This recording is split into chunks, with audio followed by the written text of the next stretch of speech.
court documents show the BBC is preparing to challenge the billion-dollar defamation lawsuit filed by Donald Trump. The broadcaster is arguing the contested Panorama programme did not air in the United States, was done without malice, and did not cause the US president any damage. We'll sue them for anywhere between $1 billion and $5 billion. After President Trump's eye-watering threat on Air Force One, this is how the BBC has fought back. The corporation has always said it intended to robustly defend their journalism. These are the court documents it's now filed in its motion to dismiss the case. Trump's lawsuit stemmed from this speech. We're going to walk down to the Capitol and we're going to cheer on our brave senators and congressmen and women. And how an episode of Panorama spliced together two sections 50 minutes apart, giving the impression the US president had encouraged his supporters to storm the Capitol building in 2021. The fallout from the saga led to the resignations of both the BBC Director General Tim Davie and his head of news. At the heart of the corporation's argument, in its defence, is where the case has been filed, Florida, which, for a British broadcaster, has never made much sense. In here, the corporation says it plans to argue it, of course, didn't create, produce or broadcast the documentary in Florida.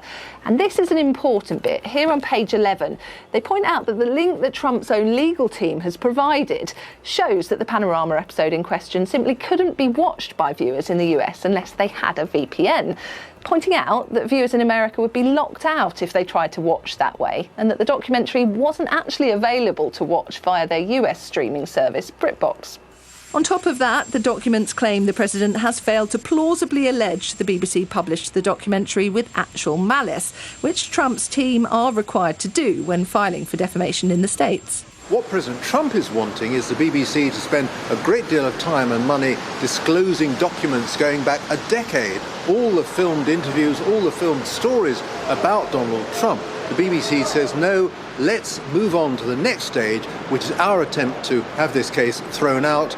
We've got until the middle of March to file our next part of the claim. We will do so. We don't want this case to come to court. Regardless of whether President Trump succeeds or fails, the result is the same. His critics claim it's more about exerting pressure, using litigation as a form of leverage, a high-profile warning shot to those who are critical. But for a public service broadcaster ultimately answerable to taxpayers, the prolonged uncertainty and significant legal costs hurt all the more.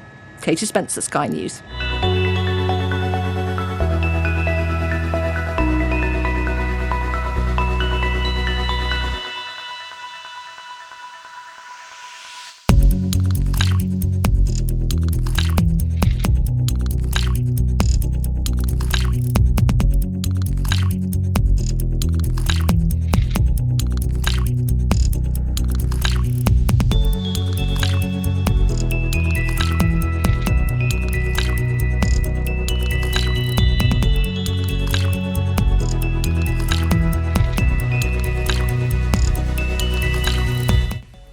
And if we don't raise interest rates every time good news is mentioned, you know, in the old days, I'm probably old, I used to be up at these lecterns and I'd say I'm younger than pretty much everybody in the room. Now I say I'm older than pretty much everybody in the room.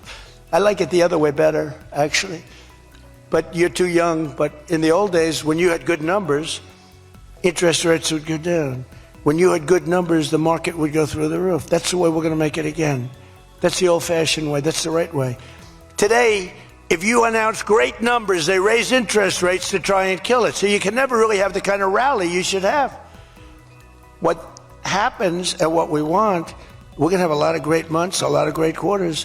I want the market to go up. You announce unbelievable numbers and the market goes down because they know you're going to do everything possible. In the Fed, we have a real stiff in the Fed, but that's for another day. But they raise rates. So everyone says, oh, they announced great numbers, it's great, great, great. And the market goes down because they immediately raise rates. No, when the market goes up, they should lower rates. You want to see 20% and 25%? You want to see what we can do? We've got to go back to an old standard. When there's good news, the market should go up, not go down. Does that make sense to everybody? And that's the way it used to be for most of the time. That's the way you make a country great. But our growth potential is unlimited and could be much higher if we went back to sanity.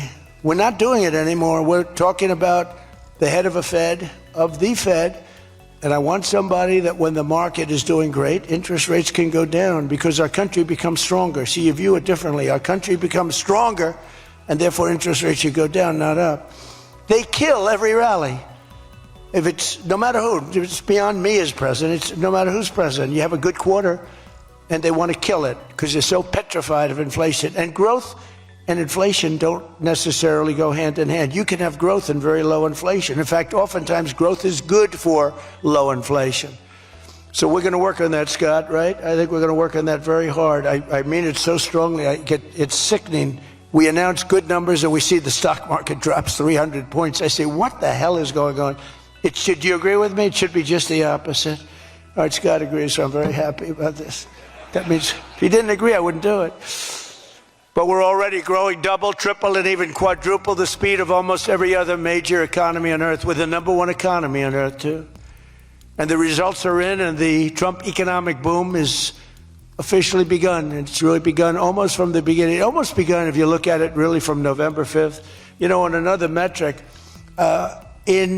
just before the election, it was almost impossible to get people to join the military. We had the worst enlistment in the history of our country, the worst. You couldn't get people for the Army, the Navy, the Air Force, the Marines, Space Force, the Coast Guard. You couldn't get people. And since right after the election, but especially since after January 20th when we took office, we have now the strongest enlistment we've ever had in the history of our country. We've never enlisted people so quickly, so easily. And we enlist by merit now. You know, we won a Supreme Court case that said you hire by merit. You go to college now by merit. Everything's by merit. Our country became great because of merit. And we have done some job. But think of it, a year and a half ago, we had the worst enlistment in history, and now we have the best enlistment. Things like that don't happen. You might go from the bad enlistment to okay, but you don't go from the worst in history to the best in history. But that's what we've done, every one of them. And that includes police and firefighters. It was very hard to get police. It was very hard to get firefighters, and now everybody wants those jobs. In 4 years of Biden, they secured less than $1 trillion of new investment in the United States. So 4 years, less than $1 trillion. In less than 1 year, I have secured commitments for over $18 trillion from all over the world, the most ever for any country.